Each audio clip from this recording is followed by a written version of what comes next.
মালিক রে,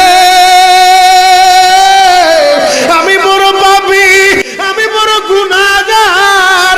ও দয়ার আল্লাহ, আমি 10 বছর তোমার গোলামি করি নাই, আমি 20 বছর গোলামি করি নাই। আল্লাহ আজকে মনিরুল ইসলাম শরীয়তপুরী আমার ভাই শোনা গেছে তোমারে বন্ধু বানাইলে ওই জান্নাত পাওয়া যাবে। মালিক রে, তুমি আমারে দাও না মাফ কইরা। যুবক রে, যদি কেউ আল্লাহরে বন্ধু বানাইতে পারে তার কোনো আর চিন্তা নাই, তার চিন্তার কারণ নাই গো বাবা। এ যুবক ভাইরা, দাড়ি পাকা বাবাজিরা, সবাই আমার দিকে একটা নজর তাকান।